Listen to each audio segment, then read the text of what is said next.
All right, guys, I know it feels like it's not the case anymore, but let me remind you that President Trump was shot not that long ago. He was shot.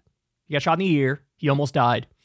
And look, we've been tracking it. I've been giving you guys all the updates and all the information that comes out. And one thing I've definitely had one thing I've definitely followed closely is the conspiracy theories that have popped up.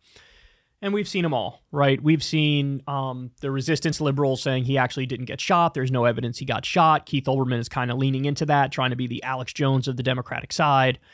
We saw in the immediate aftermath, somebody blamed the Chinese. I mean, you guys know all of the inside job, of course, is the biggest one that's being talked about. So just to remind you, there's a lot of weird facts about this guy. So on paper, he's like tailor-made to confuse the shit out of you and have you going, I don't know what his fucking motive is, right? Donated to a progressive PAC in 2021, $15. Obviously tried to kill Donald Trump. So that alone is evidence of like, maybe he's an extreme lefty. But then you learn he registered as a Republican after he had donated to a progressive PAC and voted as a Republican in 2022 and was a Republican until he ended up trying to kill Trump and then getting killed himself. Then you have, he was wearing like a gun YouTuber shirt. Then you have stories of severe mental illness. Then you have stories coming out of the school where they're like, hey man, he was bullied like crazy. You have stories coming out of the school where you hear he was super conservative in class. Then you hear other stories about he may have been super conservative, but he was anti-Trump and he made that clear. So it's possible that he was some Groyper far-right type. It's possible it was just standard lone wolf, total mental illness. But it's also possible that something deeper is going on here because, again, it's like if you were to go to a lab and try to draw up, how do we get somebody who tries to assassinate a president who's like confusing everybody and anybody could read in whatever motive they want, right? Right-wingers could say it was a lefty. Left-wingers could say it was a righty. Most apolitical or rational people could say he's just a fucking lone nut and that's the end of it. But again, more and more stuff comes out and you're like, Jesus, it's just a mystery, right? It's just a mystery. People have to be comfortable living in the place at the moment of, I just don't know, because there's so much stuff out there, so much contradictory stuff, and we don't have all the pieces of the puzzle. So look at this. This is from a Washington Post and MSNBC reporter here. Before a gunman got close to killing Donald Trump at the Pennsylvania rally, the Secret Service denied repeated requests from worried agents on Trump's security detail, seeking more protection for him at other events. The Secret Service and director had earlier claimed to the Washington Post and campaign no such requests were denied. So you have some Secret Service people being like, look, we were asking for more help, more Secret Service. And there was that story of, Iran was maybe trying to do some assassination plot against Trump. There's no evidence for that. I don't believe that for a second, but they beefed up Secret Service protection because of that. And so more Secret Service agents were like, we wanted more help and we didn't get the help. And then the head of the Secret Service is like, actually, no, that didn't happen. Again, it's just the mysteries. Fox News reports that a local sniper team did fire a shot during the assassination attempt on Donald Trump. The development appears to confirm that there were indeed 3 separate shooters as the incident unfolded. According to Fox, a local sniper tried taking out Crooks but missed. And then the Secret Service sniper was the one who took out Crooks in what they're calling a 1 in a million shot. Apparently, he was way, way, way further back.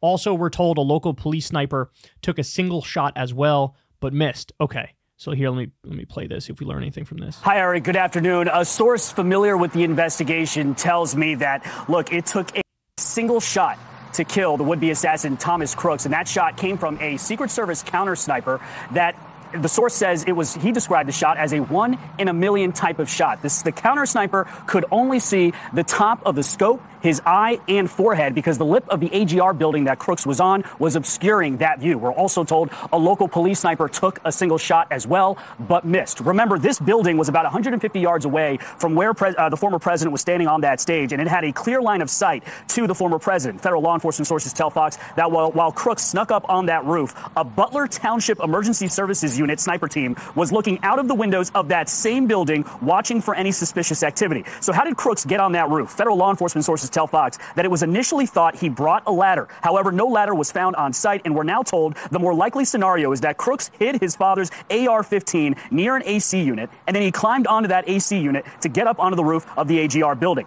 This, as the Wall Street Journal is now reporting, the shooter was able to fly a drone above the rally site earlier that day. The predetermined flight path, the Journal reports, indicates that he flew the drone more than once to scope out the site. A federal law enforcement source tells Fox the Secret Service was not flying a drone over the rally that day. Senator Josh Hawley says multiple whistleblowers with direct knowledge have come forward saying the rally was being treated as a loose security event. Okay, so the big piece there that we didn't know before is the 3 different shooters, right? And what had popped up online recently is a bunch of right-wingers trying to do their own like forensic audio analysis, and they came to the conclusion, dude, there was more than one shooter at Trump, because when you do the audio analysis, you hear basically 3 different kinds of gunshots distinctly, right? The audio quality is different. It's different kind of guns. It's from different distances away. But as they come out and say here, apparently there was a local sniper who tried to take out Crooks but failed. And then you had the Secret Service sniper who did, and of course you have Crooks' shots himself. And so that explains the 3 different audio versions of the shooting. Okay, but again, look, I mean, I'm sure as time goes by, this will be dissected so many different ways. It's going to be like the Zapruder film and the JFK assassination. And you all know, even at this late date, people really haven't settled. I mean, the establishment theory is it was just Lee Harvey Oswald, and that's the end of the conversation. But you have very credible people who've looked into it and say, I mean, I remember reading an article in frickin' CNN about 7 years back where they said a guy who was hired to like look into this from every perspective came to the conclusion, I was able to rule out every conspiracy except one, the CIA. That's what they said about JFK, right? This, I'm sure everybody's going to look into it 1,000 different ways. There's already so much. I mean, maybe it always happens in scenarios like this, even if there's a mass shooting or whatever, that there's so much contradictory evidence and just it's overwhelming to kind of comb through it, but people will do it and they will continue to do it. All right, so get this, man. Again, this it's like tailor-made to confuse you, like all the information that's come out. Ready?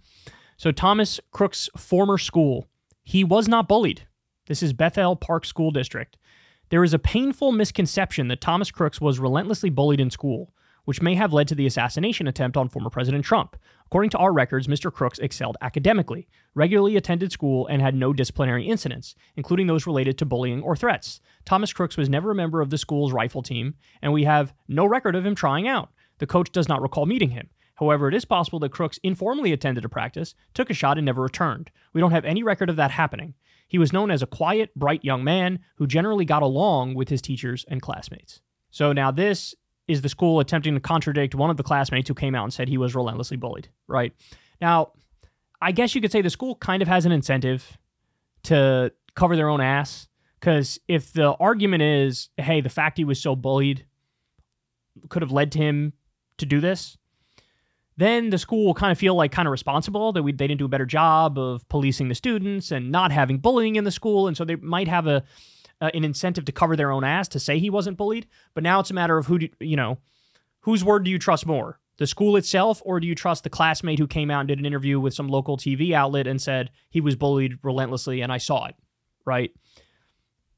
Again, I don't know the answer. I tend to lean more in the direction of the classmate himself who talked about it, because they had first eyewitness account.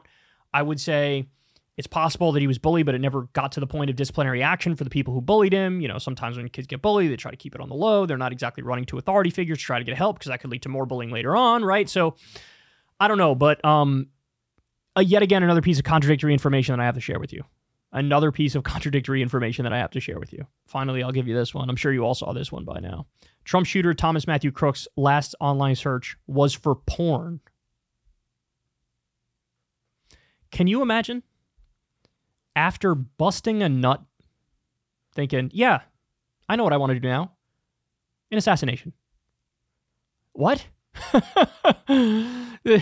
The universal reaction to busting a nut is like, I'm going to go grab a sandwich and like watch TV or whatever. Kill somebody? Jesus Christ. Failed Donald Trump assassin Thomas Matthew Crooks' final online search before the Pennsylvania rally shooting last weekend was for pornography, according to a report. By the way, they don't say, like, what kind. They don't go into details. But that actually would be kind of interesting to know, like, what exactly. Crooks' last search was found when the FBI gained access to the 20-year-old's encrypted Samsung phone. Initial attempts to bust into the Android device at the Pittsburgh field office failed, and the phone had to be flown to Quantico for agents to take a look, the sources explained. The only other recent activity the FBI found on the phone was text from Crooks' parents asking where he was. The message started around 1 p.m. And continued through the afternoon. Crooks' parents apparently believed their son had taken one of his father's AR-15 rifles and gone to a local shooting range. Around 6 p.m., Crooks opened fire on the Trump rally at the Butler Farm Show grounds, grazing Trump's ear. Crooks was shot dead by a Secret Service sniper. At 6 p.m., he was dead. Agents found 4 rifle magazines by his body, as well as a remote that could detonate the explosives found in his car nearby. 6 days after the assassination attempt, the FBI has mostly finished looking at Crooks' phone and is now focused on his laptop and hard drives that were found in his bedroom. So far, the investigators have found a troubling online history that included searches for the Oxford High School shooter Ethan Crumbley and other mass shooters. Crooks had a photo on his phone of the mass shooter just after his arrest. He was dead. What do you mean his arrest? And also had information about Crumbley's parents, who were both convicted of involuntary manslaughter for failing to stop their son's carnage. So that's interesting. So we wanted to see, would his parents get arrested if he did this? Because there is a precedent of parents getting arrested theoretically for not being able to stop their son from being a mass shooter because they maybe had some prior knowledge, right? That's interesting. In the days leading up to the school shooting, Crooks had looked up Trump and President Biden as well as other elected figures. Christopher Wray was one of them. He also apparently looked up like one of the members of the royal family, maybe Meghan Markle or something. So it does look like from that evidence, it looks like he was looking for anybody to kill and whatever's the most convenient. And Trump just happened to be closest to him with his rally that he did in Pennsylvania. So authorities are looking into the possibility that Crooks was focused on a mass casualty event and that Trump's rally close to his home in Pennsylvania was a convenient target. So it's possible also he was trying to maybe use those explosives at the Trump rally to kill other people, but couldn't do it because the security was tight enough where he couldn't get that off, right? I don't know. We're speculating at this point. That's the gist of the updates for you guys.